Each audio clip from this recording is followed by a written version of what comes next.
ഞങ്ങൾ കേരളത്തിലെ ബസ് ഉടമ സംഘടനകളുടെ ഭാരവാഹികളാണ് പരിചയപ്പെടുത്തുക. അപ്പോൾ ഞങ്ങൾ വിവിധ ആവശ്യങ്ങൾ ഉന്നയിച്ചുകൊണ്ട് സർക്കാരിൻ്റെ മുമ്പിൽ പല പ്രാവശ്യങ്ങളിലായി നിവേദനങ്ങൾ, അതുപോലെ തന്നെ നിരാഹാര സമരം, അതുപോലെ സെക്രട്ടേറിയറ്റ് മാർച്ച് പോലുള്ള പല പ്രക്ഷോഭങ്ങളും നടത്തി. പക്ഷെ സർക്കാരിൻ്റെ ഭാഗത്തുനിന്ന് അനുകൂലമായ യാതൊരു നടപടി ഇല്ലാത്ത സാഹചര്യത്തിൽ കേരളത്തിലെ എല്ലാ ബസ് ഉടമ സംഘടനകളും കൂടി യോജിച്ച് ഒരു സംയുക്ത സമിതി രൂപീകരിച്ച് ഒരു സമരപ്രഖ്യാപനം നടത്തിയിരിക്കുകയാണ്. എല്ലാ സംഘടനകളും അതിനകത്ത് കക്ഷികളാണ്. അപ്പം എൻ്റെ പേര് അംസ ഏരികുന്നൻ, ആ സംയുക്ത സമിതിയുടെ ചെയർമാനാണ്. ഇത് ഗോപിനാഥൻ സംയുക്ത സമിതിയുടെ കൺവീനറാണ്. ഇത് ആ സംയുക്ത സമിതിയിലെ സംഘടനയാണ് ബസ് ഓപ്പറേറ്റേഴ്സ് ഫെഡറേഷൻ. അതിൻ്റെ സംസ്ഥാന പ്രസിഡന്റാണ് കെ തോമസ്. ആ സംയുക്ത സമിതിയിലെ ഒരു സംഘടനയിൽ KBTA, Kerala bus transport association, അതിൻ്റെ സംസ്ഥാന വൈസ് പ്രസിഡന്റാണ് സുരേഷ്. ഇത് ഓർഗനൈസേഷൻ്റെ സംസ്ഥാന ട്രഷറാണ്. ഇത് സംസ്ഥാന വൈസ് പ്രസിഡന്റാണ് വിദ്യാധരൻ. ഇത് പ്രദീപ്. ജൂലൈ 8-ാം തീയതി ഒരു ദിവസത്തേക്ക് സൂചനയായി ബസ് സർവീസ് നിർത്തിവെക്കും. അതിനുശേഷം ജൂലൈ 22-ാം തീയതി മുതൽ അനിശ്ചിതകാലത്തേക്ക് ബസ് സർവീസുകൾ നിർത്തിവെക്കും. ഈ സൂചനാ സമരത്തിന് ശേഷം സർക്കാരിൻ്റെ ഭാഗത്തു നിന്ന് ഒരു തീരുമാനം അനുകൂലമായിട്ട് ഉണ്ടായില്ല എങ്കിലാണ് ജൂലൈ 22-ാം തീയതി മുതൽ അനിശ്ചിതകാലത്തേക്ക് ബസ് സർവീസ് നിർത്തിവെക്കുന്നത്. ഞങ്ങൾ ഒരു കാര്യം പ്രത്യേകിച്ച് പറയാം, ഒരു ബസ് ചാർജ് വർധനവ് ആവശ്യപ്പെട്ടുകൊണ്ടല്ല ഞങ്ങൾ ഈ സമരം നടത്തുന്നത്. ഒരു ബസ് ചാർജ് വർധനവ് കൊണ്ട് ഈ വ്യവസായം പിടിച്ചു നിൽക്കാൻ കഴിയില്ല എന്ന് ഞങ്ങൾക്ക് ബോധ്യപ്പെട്ടിട്ടുണ്ട്. അതുകൊണ്ട് ബസ് ചാർജ് വർധനവ് ഞങ്ങൾ സർക്കാരിനോട് ആവശ്യപ്പെടുന്നില്ല. അതേസമയം മറ്റ് പല പ്രധാനപ്പെട്ട 5 ഡിമാൻഡുകളാണ് ഞങ്ങൾ സർക്കാരിനോട് ആവശ്യപ്പെടുന്നത്. അതിൽ ഒന്നാമത്തെ ഡിമാൻഡ് 30-40 വർഷമായിട്ട് ഞങ്ങൾ സർവീസ് നടത്തിക്കൊണ്ടിരിക്കുന്ന ഞങ്ങളുടെ ബസ്സുകളുടെ പെർമിറ്റുകൾ ഓരോ 5 കൊല്ലം കൂടുമ്പോഴാണ് പുതുക്കി തരേണ്ടത്. യഥാസമയം പുതുക്കി തരുന്നില്ല. അതേപോലെ തന്നെ ഇപ്പോൾ ഞങ്ങളുടെ യാത്രക്കാരിൽ 50%-ലധികം വിദ്യാർത്ഥികളാണ്. ആ വിദ്യാർത്ഥികൾ ഒരു പുസ്തകം, ഒരു പേനയെടുത്ത് കയറി ആർക്കും കൺസെഷൻ കൊടുക്കേണ്ട ഒരു സാഹചര്യം, അതിന് യാതൊരു മാനദണ്ഡമല്ല. അതുപോലെ തന്നെ അതിനെ ടിക്കറ്റ് ചാർജ് 11 കൊല്ലമായിട്ട് വർദ്ധിപ്പിച്ചിട്ട് 13 കൊല്ലം മുമ്പ് തീരുമാനിച്ച അതേ ടിക്കറ്റ് ചാർജാണ് ഇപ്പോൾ ഉള്ളത്. അതേപോലെ തന്നെ പുതുതായിട്ട് ഞങ്ങൾക്കൊരു അടിച്ചേൽപ്പിച്ചൊരു നിയമമാണ് ഞങ്ങളുടെ തൊഴിലാളികൾക്ക് PCC നിർബന്ധമാക്കുക എന്നുള്ളത്. ആ PCC പോലീസ് ക്ലിയർ സർട്ടിഫിക്കറ്റ് നിർബന്ധമാക്കി ആ നടപടി പിൻവലിക്കണം. അതേപോലെ തന്നെയാണ് ഇപ്പം നിങ്ങൾക്കൊക്കെ ബാധകമാവും ഈ ചെലാൻ വഴി പിഴ. നമ്മളാരും അറിയും കൂടിയില്ല. എവിടുന്നോ അവർ ഫോട്ടോ എടുത്ത് നമ്മുടെ മൊബൈലിലേക്ക് ഇത്ര രൂപ ഫൈൻ അറിഞ്ഞു വരിക, നമുക്ക് ഫൈൻ അടക്കേണ്ട ഗതികേട്, നമുക്ക് നടത്താൻ വിശദായിക്കൊക്കെ പിന്നെ ഞങ്ങൾ പിന്നീട് പറയാം. അതേപോലെ തന്നെ ഈ വലിയ വില പിടിപ്പുള്ള ഇലക്ട്രോണിക് ഉപകരണങ്ങൾ ഞങ്ങളെ പേരിൽ അടിച്ചേൽപ്പിച്ചിട്ടുണ്ട്. അപ്പോൾ അത് ഒഴിവാക്കണം എന്ന് പറഞ്ഞിട്ടാണ്. അതിലിപ്പോൾ പ്രധാനമായിട്ട് ഒന്നാമത്തായിട്ട് പെർമിറ്റാണ്. ഈ പെർമിറ്റിൻ്റെ വിഷയം എന്ന് പറഞ്ഞാൽ നിങ്ങൾക്കറിയാലോ, കുറേ ലിമിറ്റഡ് സ്റ്റോപ്പ് ബസ്സുകൾ, കുറേ ഓർഡിനറി ബസ്സുകൾ. ഇപ്പം 8000 ബസ്സുള്ളതിൽ 2000 ബസ് ലിമിറ്റഡ് സ്റ്റോപ്പ് ബസ്സുകളാണ്. നിങ്ങൾക്കത് ചുമന്ന കളറായിട്ടാണ് നിങ്ങൾ കാണുക. അപ്പോൾ കുറച്ച് ദീർഘദൂര ബസ്സുകൾക്കൊക്കെ യാത്രക്കാർക്ക് ഒരു സൗകര്യമാണ് സ്റ്റോപ്പിൻ്റെ എണ്ണം കുറച്ചിട്ട്. ഇപ്പോൾ ഗവൺമെൻറ് എന്താ ചെയ്യുന്നത്, ഈ ലിമിറ്റഡ് സ്റ്റോപ്പ് ബസ്സുകളൊന്നും ഞങ്ങൾക്കില്ല, അത് KSRTCക്ക് മാത്രമേ ഇനി ഉണ്ടാവുള്ളൂ എന്ന് പറഞ്ഞ് 2 വർഷം മുമ്പ് ഒരു നോട്ടിഫിക്കേഷൻ ഇറക്കി. സർക്കാർ ഇറക്കിയ വിജ്ഞാപനം ഞങ്ങൾ ഹൈക്കോടതിയിൽ ചോദ്യം ചെയ്തു. ഹൈക്കോടതി സിംഗിൾ ബെഞ്ച് ആ നോട്ടിഫിക്കേഷൻ അസ്ഥിരപ്പെടുത്തി. പിന്നെ ഗവൺമെൻറ് ഹൈക്കോടതി ഫുൾ ബെഞ്ച് പോയി. ഫുൾ ബെഞ്ചും ആ സിംഗിൾ ബെഞ്ചിൻ്റെ വിധി അംഗീകരിച്ചുകൊണ്ട് സർക്കാരിൻ്റെ നോട്ടിഫിക്കേഷനെ അസ്ഥിരപ്പെടുത്തി. ഈ സാഹചര്യത്തിൽ ഇപ്പോൾ ഗവൺമെൻറ് ഞങ്ങൾക്ക് കോടതി പറഞ്ഞിട്ടും ഇപ്പം ഞങ്ങൾ ലിമിറ്റഡ് സ്റ്റോപ്പ് പെർമിറ്റുകളൊന്നും പുതുക്കി തരുന്നില്ല.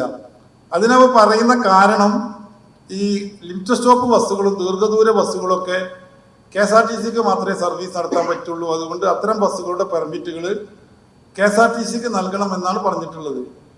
അവിടെ ഒരു കാര്യം നമ്മൾ മനസ്സിലാക്കേണ്ടത്, ഇപ്പം ഞങ്ങൾ ബസ് സർവീസ് നടത്തുമ്പോൾ ഒരു വർഷത്തിൽ കോടിക്കണക്കിന് ഉറുപ്പിക സർക്കാരിന് റോഡ് നികുതി മാത്രം കൊടുക്കുന്നുണ്ട്. മറ്റ് നികുതികളൊക്കെ വേറെ, ഫീസും ഫൈനും കാര്യങ്ങളൊക്കെ വേറെ. റോഡ് നികുതി മാത്രം കോടിക്കണക്കിന് ഉറുപ്പിക സർക്കാരിന് കൊടുക്കുക. ആ ഞങ്ങളുടെ പെർമിറ്റുകൾ പിടിച്ചെടുത്തിട്ട് ഏത് KSRTCക്കാണ് നൽകുന്നത് നിങ്ങൾ ആലോചിക്കണം. ഇപ്പൊ ഇക്കഴിഞ്ഞ 2024-2025 സാമ്പത്തിക വർഷത്തില് 1674 കോടി രൂപയാണ് സർക്കാർ KSRTCക്ക് നഷ്ടം നികത്താൻ കൊടുത്തത്. അതായത് ശമ്പളവും പെൻഷനൊക്കെ കൊടുക്കാൻ അവരുടെ അടുത്ത് കാശില്ലാത്തതുകൊണ്ട് KSRTCക്ക് 1674 കോടി രൂപയാണ് KSRTCക്ക് കൊടുത്തു എന്ന് ധനകാര്യമന്ത്രി നിയമസഭയിൽ പറഞ്ഞതാണ്. അതുമാത്രമല്ല, അവരെ റോഡ് ടാക്സ് ഇപ്പോൾ ഓരോ 2 കൊല്ലം 3 കൊല്ലം കൂടുമ്പോൾ ഓരോ എഴുതി തള്ളുക. അതേമാതിരി അവര് നിങ്ങൾക്കറിയാലോ, KSRTCയിലാണ് അധികം സൂപ്പർ ഫാസ്റ്റ്, ഫാസ്റ്റ് എക്സ്പ്രസ്.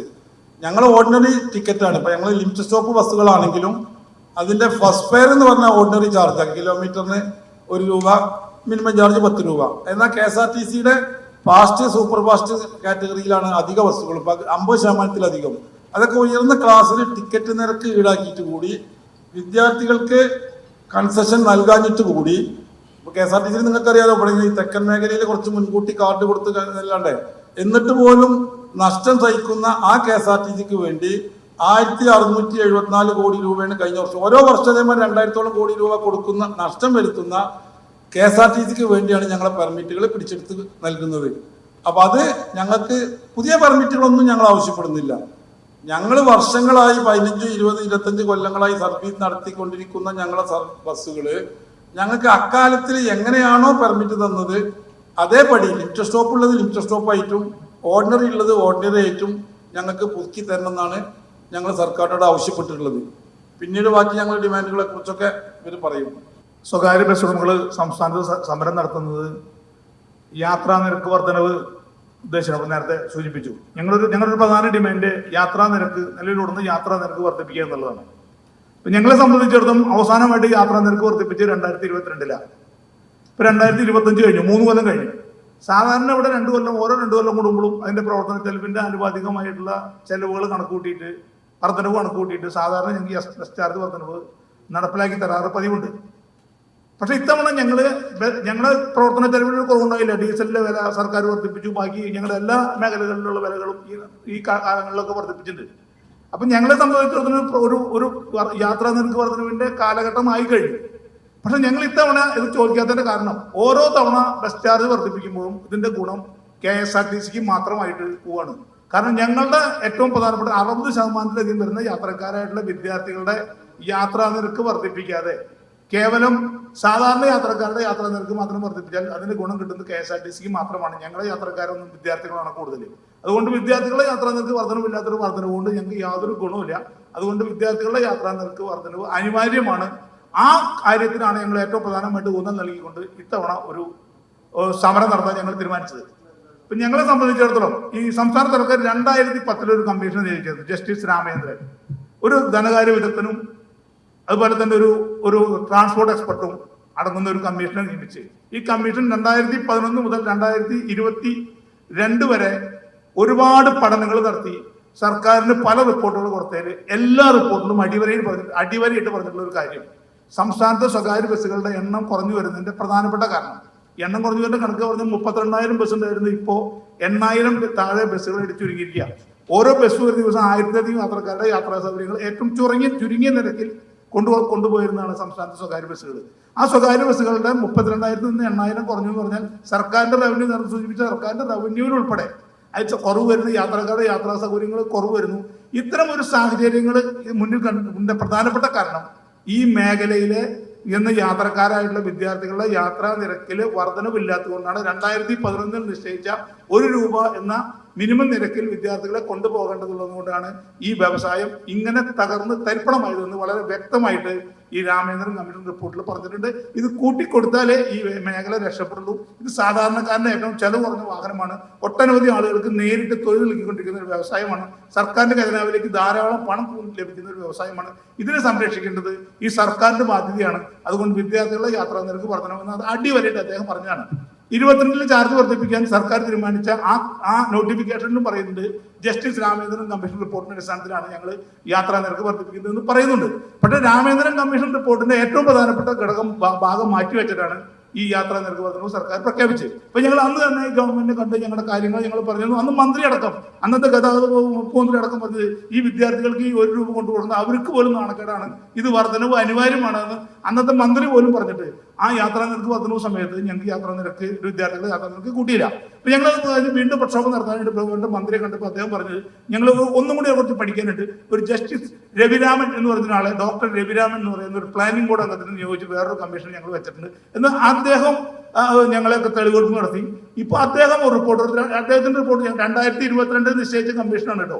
6 മാസത്തെ കാലാവധി വെച്ച് 2022 നിശ്ചയിച്ച കമ്മീഷൻ ഞങ്ങളുടെ തെളിവെടുപ്പ് നടത്തി സർക്കാർ റിപ്പോർട്ട് കൊടുത്തിട്ടുണ്ട് എന്നുള്ളതാണ് ഞങ്ങൾക്ക് കിട്ടിയ വിവരാവകാശ പ്രകാരമുള്ള മറുപടി ഞങ്ങൾക്ക് മനസ്സിലാവുന്നത്. ഈ 2 റിപ്പോർട്ടുകളും സർക്കാർ അതിന്റെ മുകളിൽ അടയിരിക്കല്ലാതെ ഈ വ്യവസായം സംരക്ഷിക്കുന്നതിന് ആവശ്യമായിട്ടുള്ള ഒരു നടപടി സർക്കാരിന്റെ ഭാഗത്ത് നിന്ന് ഇല്ലാത്തതുകൊണ്ടാണ് ഞങ്ങൾക്ക് ഇത്തരത്തിലുള്ള സമരവുമായിട്ട് മുന്നോട്ടിറങ്ങാൻ ഞങ്ങൾ നിർബന്ധിതരായത്. അപ്പൊ ഞങ്ങളുടെ ഏറ്റവും പ്രധാനം ഞങ്ങൾ യാത്രാ നിരക്ക് വർധനമാണ് ഞങ്ങളുടെ ആവശ്യം എന്ന് പറഞ്ഞുകൊണ്ട് ഞങ്ങൾ യാത്രാ നിരക്ക് എന്നുള്ള ഒരു വലിയ ഒരു വിഷയത്തിലേക്ക് ജനങ്ങളെ കൂടി ഇതിലേക്ക് ഉൾപ്പെടുത്തുന്ന തരത്തിലുള്ള വലിയ പ്രചാരണങ്ങളാണ് പൊതുവെ മാധ്യമങ്ങളുടെ ഭാഗത്ത് ഉണ്ടാകുന്നത്. അപ്പൊ ഞങ്ങൾ ഇത്തവണ യാത്രാ നിരക്ക് വർധനവും ഞങ്ങളുടെ അജണ്ടയിലേ ഇല്ല. വിദ്യാർത്ഥികളുടെ യാത്രാ നിരക്ക് വർദ്ധിപ്പിക്കുക 1 രൂപ എന്നുള്ളത് വർദ്ധിപ്പിച്ച് ജസ്റ്റിസ് രാമേന്ദ്രൻ കമ്മീഷന്റെ ഇതിലേക്ക് പോകണം. ജസ്റ്റിസ് രാമേന്ദ്രൻ മറ്റൊരു കാര്യം പറഞ്ഞില്ല, 18 വയസ്സായിട്ടുള്ള ആളുകൾക്ക് ഇതിലധികം വരുന്ന കുട്ടികൾക്ക് കൺസെഷൻ കൊടുക്കേണ്ടതില്ല. ഇവരുടെ സാമ്പത്തിക സ്ഥിതി പരിശോധിക്കണം. BPL പരിധികൾക്ക് മാത്രമേ ഈ കൺസെഷൻ എലിജിബിലിറ്റി ഉള്ളൂ എന്നൊക്കെ വളരെ വ്യക്തമായിട്ട് അദ്ദേഹം പറഞ്ഞിട്ടുണ്ട്, റിപ്പോർട്ടിലൊക്കെ പറഞ്ഞിട്ടുണ്ട്. KSRTC അതിപ്പോൾ നടപ്പിലാക്കിയില്ല. ഈ പറയുന്ന സാമ്പത്തിക കാര്യമൊക്കെ KSRTC ഈ സർക്കാർ സ്വാശ്രയ കോളേജുകളിലൊക്കെ KSRTC 30% കൺസെഷൻ ഈ വിദ്യാർത്ഥികൾക്ക് കൊടുക്കുന്നു. കഴിഞ്ഞ ആഴ്ച KSRTC വാർത്താ കുറിപ്പുണ്ടായിരുന്നു. ഈ സ്വാശ്രയ കോളേജിൽ പഠിക്കുന്ന കുട്ടികളൊക്കെ അവര് 70% മാത്രമേ അവർക്ക് 70% നിരക്ക് അവർ കൊടുക്കണം. 30% നിരക്ക് മാർക്ക് വിദ്യാർത്ഥികൾക്ക് ഞങ്ങൾ കൺസെഷൻ കൊടുക്കുള്ളൂ എന്ന് പറഞ്ഞിട്ടാണ് ഇപ്പോൾ KSRTC പോലും പറഞ്ഞിരിക്കുന്നത്. പക്ഷേ സ്വകാര്യ ബസ്സുകളുടെ കാര്യത്തില് സർക്കാരിന്റെ പരിപൂർണ നിയന്ത്രണത്തില് സർക്കാർ പറയുന്ന സമയത്ത് സർക്കാർ പറയുന്ന ചാർജ് വാങ്ങി സർക്കാർ നൽകുന്ന പെർമിറ്റില് തൊഴിലാളികളുടെ സേവന വേതന വ്യവസ്ഥകൾ പോലും സർക്കാർ നിശ്ചയിക്കുന്ന ഈ മേഖലയിൽ വിദ്യാർത്ഥികളുടെ യാത്രാ നിരക്ക് വർദ്ധിപ്പിക്കാൻ മാത്രം സർക്കാർ തയ്യാറാവുന്ന സ്ഥിതിയുണ്ട്. അതുകൊണ്ട് വിദ്യാർത്ഥികളെ യാത്രാ നിരക്ക് വർദ്ധിപ്പിക്കുക എന്നുള്ളതാണ് ഞങ്ങളുടെ ഏറ്റവും പ്രധാനപ്പെട്ട ആവശ്യം. മറ്റൊരു ഞങ്ങളുടെ ആവശ്യം പറയുന്നത് ഈ ബസ്സുകളിൽ കയറുന്ന ഒരു ബസ് സ്റ്റാൻഡിൽ ഒരു ബസ് സ്റ്റോപ്പിൽ ഒരു ബസ് വന്നു നിന്നാൽ ഒരു KSRTC ബസ്സും ഒരു സ്വകാര്യ ബസ്സും കൂടി അവിടെ വന്നു നിന്നാൽ കുട്ടികൾ മുഴുവൻ സ്വകാര്യ ബസ്സിലും നല്ല ടിക്കറ്റ് മുഴുവൻ KSRTC കയറുക. എന്താ കാരണം കുട്ടികൾക്ക് ടിക്കറ്റ് കിട്ടണമെങ്കിൽ KSRTCയുടെ പോയി പോയി മുൻകൂട്ടി പാസ് എടുക്കണം. ഞങ്ങളുടെ ബസ്സിൽ കയറി അപ്പൊ കാശ് കൊടുക്കാവുന്ന സംവിധാനമുണ്ട്.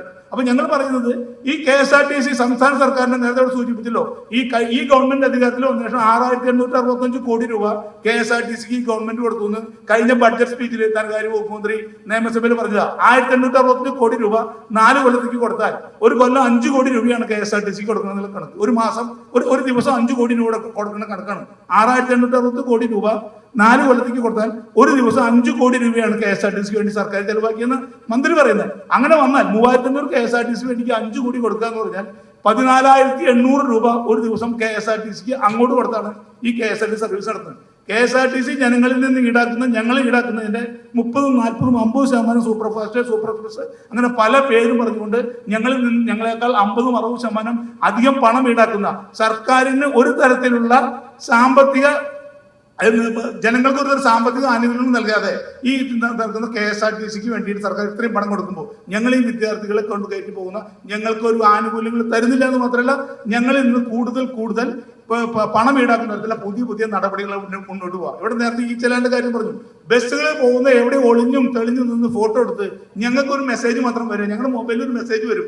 മെസ്സേജ് അടക്കാൻ ചെല്ലുമ്പോൾ ഒരു ഫോട്ടോ കാണിച്ചു തരും. ഫോട്ടോ കാണിച്ചെന്ന് പറയും നിങ്ങൾ 7500 അടച്ചോളാൻ. ഇത് കുറ്റം ചെയ്ത ഡ്രൈവർ ആ ഡ്രൈവറോട് ഇത് ചെയ്തിട്ടുണ്ടോ എന്ന് ചോദിക്കാൻ പോലും ഉള്ള ഒരു സമയം കൊടുക്കാതെ ഏകപക്ഷീയമായി ഞങ്ങൾ ഏതെങ്കിലും സർവീസിന് വേണ്ടി ഞങ്ങൾ RTO ഓഫീസിൽ ചെന്നാൽ ഉടനെ തന്നെ ഞങ്ങളോട് ഈ പണം അടച്ചോ, അല്ലെങ്കിൽ നിങ്ങൾക്ക് പെർമിറ്റ് പുതുക്കി തരില്ല, അല്ലെങ്കിൽ നിങ്ങൾക്ക് CF തരില്ല, അല്ലെങ്കിൽ നിങ്ങൾക്ക് ടാക്സ് അടയ്ക്കാൻ സമ്മതിക്കില്ല എന്ന് പറഞ്ഞുകൊണ്ട് ഞങ്ങളെ ബുദ്ധിമുട്ടിക്കുന്ന നടപടിയുണ്ട്. അപ്പൊ ഞങ്ങൾ സംസ്ഥാന ഈ നാട്ടിലെ ജനങ്ങൾക്ക് ഞങ്ങൾ ചെയ്യുന്ന സേവനങ്ങൾക്ക് ഒരു വില നൽകാതെ ഞങ്ങളെ പീഡിപ്പിക്കുന്ന നടപടി എന്ന് സർക്കാർ പിന്മാറുന്നുള്ളതാണ് ഞങ്ങളുടെ മറ്റൊരു ആവശ്യം.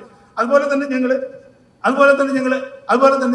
ഈ PCC അതൊക്കെ ഇവിടെ വേറെ ആളുകളുണ്ട്, ഞാൻ അത്തരം കാര്യങ്ങളിലേക്ക് കിടക്കുന്നില്ല. അതുപോലെ തന്നെ ഞങ്ങളുടെ മറ്റൊരു ആവശ്യങ്ങൾ പറഞ്ഞിട്ടുള്ള ആവശ്യങ്ങൾ നേരത്തെ പറഞ്ഞ ഇലക്ട്രോണിക് ഉപകരണങ്ങൾ ഇവിടെ ഞങ്ങൾക്ക് ബസ്സുകളിൽ സ്പീഡ് ഓർഡർ വെക്കണം എന്ന് പറഞ്ഞു.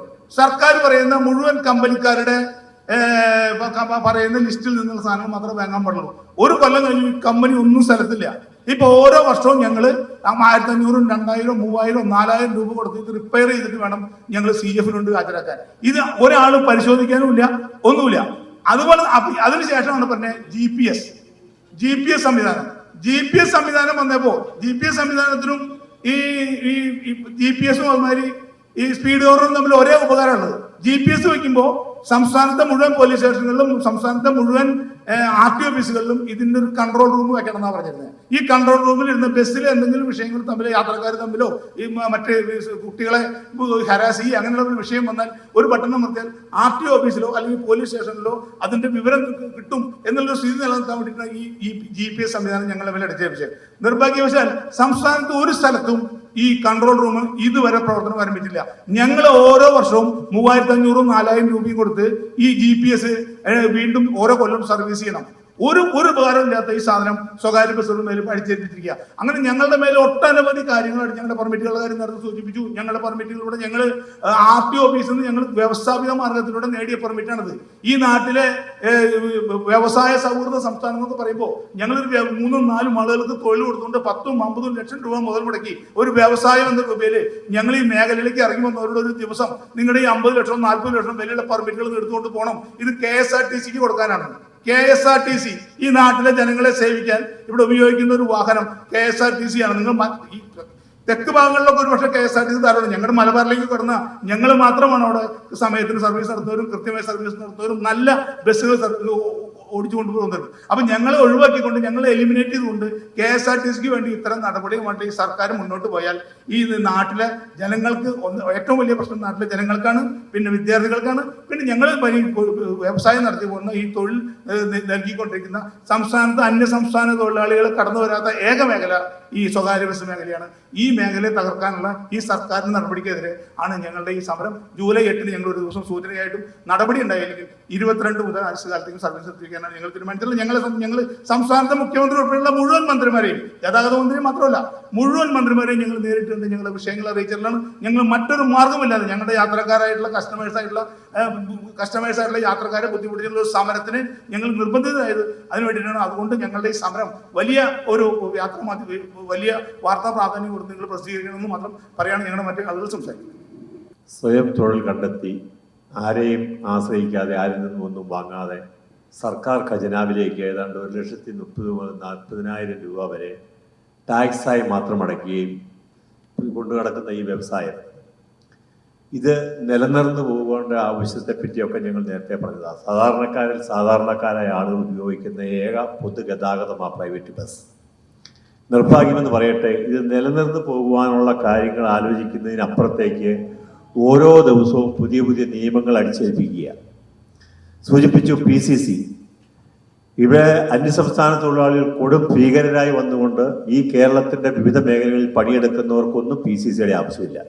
മറിച്ച് 10-20 കിലോമീറ്റർ മാത്രം ഉള്ളിൽ നിന്നുകൊണ്ട് ഓടിക്കുന്ന പ്രൈവറ്റ് ബസ്സിൻ്റെ ഡ്രൈവർക്കും കണ്ടക്ടർക്കും PCC നിർബന്ധമാക്കുക. പറയുന്നത് ക്രിമിനലുകളെ തിരിച്ചറിയാനാണ്. അങ്ങനെയാണെങ്കിൽ ഒന്നല്ലെങ്കിൽ 2 പോലീസ് സ്റ്റേഷൻ പരിധിയിൽ മാത്രം ഓടുന്ന ഈ വണ്ടിയുടെ ക്രിമിനലുകളാണോ ഓടിക്കുന്നതെന്നറിയാൻ പോലീസ് സ്റ്റേഷൻ സംവിധാനങ്ങളുണ്ട്. പക്ഷേ അതിന് പകരമായി ആരെങ്കിലും ബസ്സിന്റെ പെർമിറ്റ് എടുക്കാൻ ചെന്നാൽ, ഏതെങ്കിലും ബസ്സിന്റെ TP പുതുക്കാൻ ചെന്നാൽ നിങ്ങളുടെ പണിക്കാരുടെ PCC ഹാജരാക്കണമെന്ന് പറയുക. PCCക്ക് ഇവിടെ പറഞ്ഞതുപോലെ ഏതെങ്കിലുമൊക്കെ ഒരു കേസിൽ ഒരു പെറ്റി കേസെങ്കിലും ഇല്ലാത്തവരെ ആരും തന്നെ ഉണ്ടാവില്ല. പക്ഷേ PCC എടുക്കാൻ ചെല്ലുമ്പോൾ അവർ പറയും ഇവരുടെ ആളുടെ പേര് കേസുണ്ട്. പക്ഷേ ബഹുമാനപ്പെട്ട മന്ത്രിയും TCയും ഒക്കെ പറയുന്നത് ഞങ്ങൾ 3-4 ഐറ്റം വെച്ചിട്ടുണ്ട്, അത് മാത്രം കിട്ടിയാൽ മതി. പക്ഷേ പോലീസ് സ്റ്റേഷൻകാർ പറയുന്നത് ഞങ്ങൾക്ക് തരാൻ പറ്റില്ല, കേസുണ്ടോ ഇല്ലയോ, 4 കേസ് നിലവിലുണ്ട്. ഈ രീതിയിൽ അശാസ്ത്രീയമായി ഈ ആളുകളെ പീഡിപ്പിച്ച് നിന്നുകൊണ്ടിരിക്കുന്ന ബസ് തൊഴിലാളികളെയും ഒക്കെ വീണ്ടും PCC എന്ന് പറയുമ്പോൾ അടുത്ത മേഖലകളിലേക്ക് അവർ പോകും.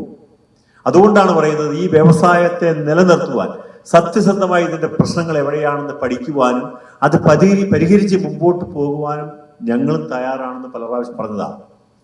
അതുകൊണ്ട് PCC എന്ന സമ്പ്രദായത്തെ നിർത്തലാക്കണമെന്നും അതൊരു ക്രിമിനലാണ് ഈ വണ്ടി ഓടിക്കുന്നതെന്ന് പോലീസ് സ്റ്റേഷനിൽ ഏറ്റവും ആദ്യം അറിയാം, അല്ലെങ്കിൽ അതിനുള്ള സംവിധാനങ്ങൾ എല്ലായിടത്തും ഉണ്ട്.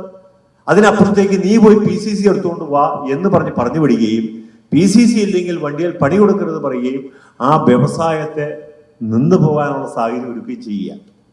അതുപോലെ ഈ ചില ഇവിടെ സൂചിപ്പിച്ചതാ, ബഹുമാനപ്പെട്ട പുതിയ മന്ത്രിമാരൊക്കെ മാറി മാറി വരുമ്പോഴും അവർ പറയുന്നത് ഈ ചെലവ് ഞങ്ങളുടെ നാട്ടിലൊക്കെ ഒരു സംഘടന രൂപം കൊണ്ടിരിക്കുക.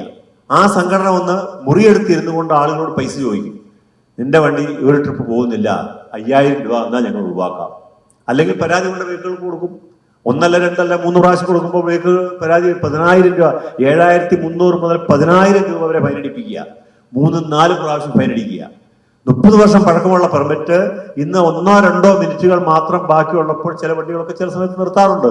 മന്ത്രി വാക്കാ പറയും അങ്ങനെ ഓടണ്ട, അന്നത്തെ പെർമിറ്റ് ആണെങ്കിൽ നിങ്ങൾക്ക് സ്ഥിരമായ റൂട്ടിലേക്ക് വണ്ടി മുടക്കരുതെന്ന് പറയും. പക്ഷേ ആളുകൾ അതിനെ ദുരുപയോഗം ചെയ്തുകൊണ്ട് അവരുടെ സാമ്പത്തിക ലാഭത്തിന് വേണ്ടി സംഘടനകൾ ഉണ്ടാക്കി ആ സംഘടനയുടെ പേരിൽ പരാതി കൊടുക്കുകയും വെഹിക്കിളുമായിട്ട് പരിശോധിക്കുകയും 7,000 മുതൽ 10,000 രൂപ വരെ ഒറ്റ ട്രിപ്പിൽ, അതും ഇവിടെ സൂചിപ്പിച്ചു.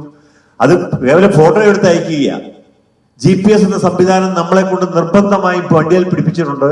ആ GPS പ്രവർത്തിക്കുകയാണെങ്കിൽ RTO ഓഫീസിൽ ഇരുന്നുകൊണ്ട് അവർക്ക് നോക്കിയാൽ അറിയാൻ വണ്ടി ഓടുന്നുണ്ടോ ഇല്ലയോ എന്ന്. പക്ഷെ അതവർ ചെയ്തിട്ടില്ല. നാളെ ഇതുവരെ ഒരു RTO ഓഫീസിലും GPS പ്രവർത്തിക്കുന്നില്ല. പക്ഷെ പ്രൈവറ്റ് ബസ്സിൽ GPS നിർബന്ധമാക്കിയിട്ടുണ്ട്. അതിന് പകരം അവർ നേരിട്ട് വരുന്നു, ഒരു ഫോട്ടോ എടുക്കുന്നു, അല്ലെങ്കിൽ ആരെങ്കിലും ഒരാൾ ഫോട്ടോ എടുത്ത് അയച്ചു കൊടുക്കുന്നു. അപ്പൊ തന്നെ ആരോടും ചോദിക്കാതെ 10,000 രൂപ ഫൈനടിക്കുന്നു. ഇത് ആരെ സഹായിക്കാനാണ്? കുറെ ആളുകളെ വീണ്ടും ക്രിമിനലുകളായി സൃഷ്ടിക്കാൻ വേണ്ടി മാത്രമായിരുന്നു. അതുകൊണ്ട് ഇവിടെ സൂചിപ്പിച്ചതുപോലെ ഈ വ്യവസായം നിലനിന്ന് പോകണമെന്ന് മാത്രമേ ഞങ്ങൾക്ക് ആഗ്രഹമുള്ളൂ. വ്യവസായം നിലനിർന്നു പോവുകയും അതുവഴി സർക്കാർ ഖജനാവിലേക്ക് ഒരു വരുമാനമുള്ളത് നിന്നു പോകാതെയും സൂക്ഷിക്കേണ്ടത് ഇവിടുത്തെ ഗവൺമെന്റിന്റെ ഉത്തരവാദിത്തങ്ങളാണ്. ഞങ്ങൾ ഒരു ജോലിക്കും തേടി ഒരിടത്തും പോയി നടന്നിട്ടില്ല. ഞങ്ങൾ സ്വയം തൊഴിൽ എന്ന രീതിയിൽ കണ്ടുപിടിച്ചുകൊണ്ട് നടത്തുക. തന്നോടൊപ്പം നിൽക്കുന്ന 3 4 ആളുകളെ കൂടെ കൂട്ടി. അപ്പൊ ക്യാമറ വെക്കാന്ന് പറഞ്ഞപ്പോൾ ഞങ്ങൾ വളരെ സ്വാഗതം ചെയ്തു. സർക്കാരിന്റെ പകുതി പണം ഞങ്ങൾക്ക് തരാമെന്ന് 50% ഈ ക്യാമറയുടെ ചെലവ് ഞങ്ങൾക്ക് തരാമെന്ന് പറഞ്ഞത് 4 പൈസ കിട്ടിയിട്ടില്ല. പക്ഷെ ഞങ്ങൾ എല്ലാവരും ഓൾമോസ്റ്റ് 99% ബസ്സുകളും ക്യാമറ വെച്ച് കഴിഞ്ഞു. ഇപ്പൊ ഞങ്ങൾ ക്യാമറ വെച്ച് കഴിഞ്ഞപ്പോൾ ഇപ്പൊ പുതിയ സർക്കിളിൽ വന്നപ്പോൾ ഏതോ ക്യാമറക്കാർ പോയി കണ്ടിട്ടുണ്ടോ ഞങ്ങൾ സംശയിക്കുക, പറയാതിരിക്കാൻ കഴിയില്ല. എല്ലാ 2 ഫുട്ബോളിന് അവിടെ വേറെ അഡീഷണൽ ആയിട്ട് ഒരു ക്യാമറ വേണം. ബസ്സിന്റെ അകത്ത് 3 ക്യാമറ വെച്ചതിന് ശേഷം പുറത്തേക്ക് ഒരെണ്ണം, ബാക്കിൽ പുറത്തേക്ക് ഒരെണ്ണം, നടുക്ക് ബസ്സിന്റെ ഉള്ളിലേക്ക് ഒരെണ്ണം, 3 വെച്ചതിന് പുറമെ 2 ഫുട്ബോളിലും ഒരേ ക്യാമറ വെക്കണം ഇപ്പോൾ പറഞ്ഞിരിക്കുക. അത് 10ാം മാസം മുതൽ ഈ കഴിഞ്ഞ ST തീരുമാനിച്ചിരിക്കുന്നത് 10ാം മാസം മുതൽ ഈ 2 ക്യാമറകൾ ഈ ഫുട്ബോളിൽ വെക്കണം. ഇതിന് പുറമെ മറ്റു വിചിത്രമായിട്ടുള്ള കാര്യം, ഞങ്ങൾ രാവിലെ സ്വകാര്യ ബസ്സുകളൊക്കെ രാവിലെ 7 മണിക്കാണ് സ്റ്റാർട്ട് ചെയ്യുക. വൈകുന്നേരം 6 7 മണിയാകുമ്പോഴേക്കും ബസ്സുകളൊക്കെ സ്വകാര്യ ബസ്സുകളൊക്കെ ഹോൾട്ട് ആവും. ചുരുങ്ങിയ ബസ്സുകൾ മാത്രം രാത്രി ഓടുന്നുള്ളൂ. ഈ ബസ്സുകളിലൊക്കെ ഡ്രൈവർ ഫാറ്റിഗോ ഡിറ്റക്ഷൻ സെൻസർ ക്യാമറ എന്നൊരു ക്യാമറ വെക്കണം. ക്യാമറയ്ക്ക് 30,000 രൂപ വില. ഡ്രൈവർ ഞങ്ങൾ അന്വേഷിച്ചപ്പോൾ ഡ്രൈവർ ഉറങ്ങുണ്ടോ എന്ന് പരിശോധിക്കാൻ പോലും ഈ രാവിലെ 7 മണിക്ക് എടുത്ത് വൈകുന്നേരം 7 മണിക്ക് ഹോൾട്ടാവുന്ന സ്വകാര്യ ബസ്സിന്റെ അകത്ത് എന്താണ് ഇതിന്റെ താല്പര്യം എന്ന് ഞങ്ങൾക്ക് മനസ്സിലാവുന്നില്ല. ഞങ്ങളുടെ മേൽ ഇത്തരം ഈ കരിനിയമങ്ങൾ അടിച്ചേൽപ്പിക്കാൻ എന്താണ് സർക്കാരിന് ഇത്ര വലിയൊരു താല്പര്യം? വേറെ ഇവിടെ എന്തൊക്കെ രാത്രിയൊക്കെ വാഹനങ്ങൾ ഓടുന്നുണ്ടോ? വാഹനങ്ങളുണ്ട്. ഇവിടെ KSRTC ബസ്സുകളുണ്ട്. ഇവിടെ തട്ടിപ്പറിയൊക്കെ KSRTC ബസ്സുകളിൽ എത്രയോ നടന്നിട്ടുണ്ട്. ഒരു ക്യാമറയും ഞങ്ങൾ KSRTC ബസ്സിൽ കാണുന്നില്ല. ഒരു GPS-ഉം KSRTC ബസ്സിലായിട്ട് ഞങ്ങളുടെ അറിവില്ല.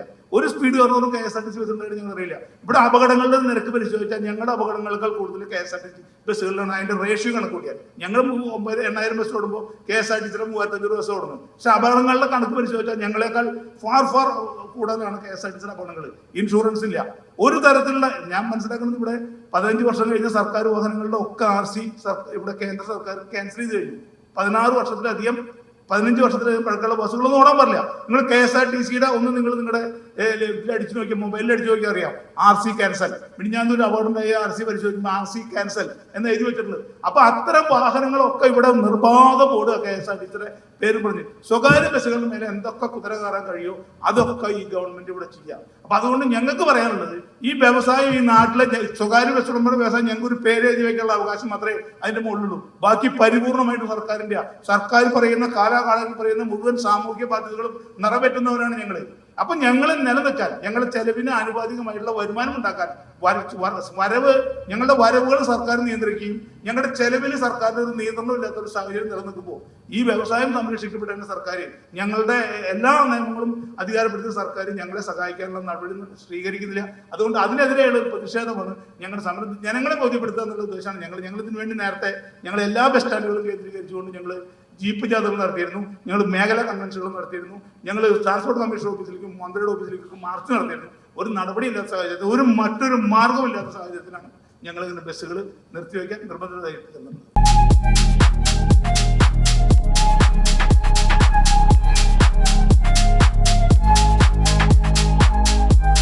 വാഗൺ സ്പൈസസ്, വാഗമണിലെ എല്ലാ ഒറിജിനൽ പ്രോഡക്ട്സും തിരുവനന്തപുരത്ത് ഒരു കുടക്കീഴിൽ ജ്യോതിപുരം ഫുഡ് സേഫ്റ്റി ഓഫീസിന്റെ മുൻവശത്ത്. കശുവണ്ടി, കുരുമുളക്, ഗ്രാമ്പു, ഏലക്ക, പട്ട, കാഷ്യൂനട്ട്, നട്ട്സ്, ആൽമണ്ട് എന്നിവയെല്ലാം ഇവിടെ ലഭ്യമാണ്. ഞങ്ങളുടെ സഹോദര സ്ഥാപനം Vagamon spices dry fruits and drinks വാഗമണിൽ ചോറ്റുപാറയിലും ഇപ്പോൾ ആരംഭിച്ചിരിക്കുന്നു.